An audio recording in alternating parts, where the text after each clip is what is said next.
उत्तर प्रदेश के एक गांव रामपुर में कई महीनों से बारिश नहीं हुई थी। बहुत ही सूखा गांव में आ चुका था। लोग बहुत ही परेशान हो चुके थे। लोगों के खेत बंजर पड़ गए थे, खेतों में दरारें आ गई थी।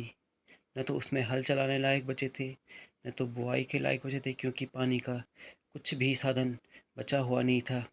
सारे खेत बंजर धीरे धीरे बंजर होने लग गए थे और कुएं भी, पानी सूख गया था। कुओं का भी सारा पानी धीरे धीरे सूखने लगा था। तालाब भी सूख के खाली हो चुके थे। तालाबों में जो मिट्टी थी वो भी सारी फट के उनमें दरारें आ गई थी। लोग बहुत ही परेशान हो गए थे। गांव में मीटिंग बैठाई कि अब क्या करें, कहाँ जाएं।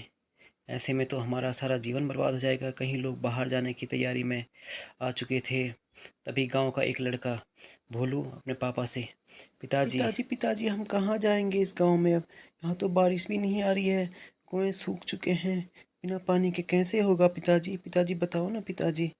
जी। उसके बाद भोलू बाहर जाता है तो हे प्रभु, बारिश क्यों नहीं आ रही है, हम तो बहुत ही परेशान हो चुके हैं। हे भगवान, कृपा करके बारिश आ जाए। हे भगवान, कैसे करके होगा, हमारा गांव कैसे बढ़ेगा आगे, प्रभु बारिश आ जाए। भोलू और भोलू के पिताजी गांव में जाते हैं और गांव में रास्ते में ही उनको एक छगन चाचा मिलते हैं। छगन चाचा से वो इस बारे में चर्चा करते हैं। अरे छगन चाचा, बारिश बिना नहीं बारिश आ रही के है, हम कैसे जिएंगे। यहाँ तो पानी पीने के लाले पड़ चुके हैं, खेत हमारे बंजर पड़ चुके हैं।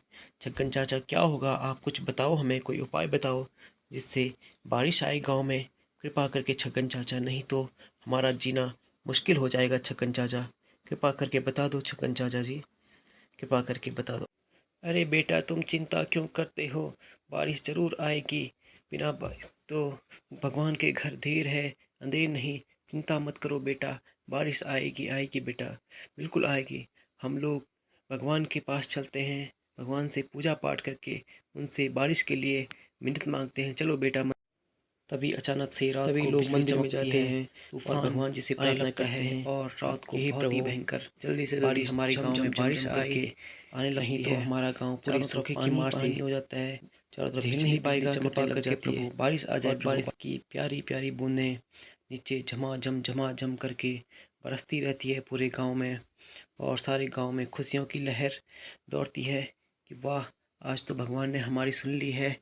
और ये बारिश आ चुकी है। इसको देख के भोलू आंगन में आता है और बारिश में बहुत नाचता है। भीगते भीगते बोलता है, हे प्रभु, तुम्हारा शुक्रिया जो तुमने ये बारिश दी है। और आज हमारे गांव में पहली पहली बारिश आई, चारों तरफ पानी भरने लग गया है। तालाबों में धीरे धीरे पानी चला जाता है और सुबह होते ही वो लोग खेत में जाके रुपाई करता है, हल लगाते हैं, धान लगाते हैं। धीरे धीरे गांव में खुशहाली आने लगती है। भोलू के पिताजी और उसकी बहन भी खेतों में आते हैं। खेतों के धान को देख के वो बड़े खुश होने लग जाते हैं कि वाह, हमारे गांव में कितना सुंदर हरा भरा हो गया है। ऊपर से चिड़िया भी चहचहाने लग जाती है। बारिश के पानी से चिड़िया भी बहुत खुश हो जाती है। गांव में हरे भरे खेत हो जाते हैं, चारों तरफ हरियाली छा जाती है। तालाबों में फिर से धीरे धीरे पानी भरने लग जाता है। कुएं भी पानी से भर जाते हैं और इसी प्रकार गांव में खुशहाली छा जाती है।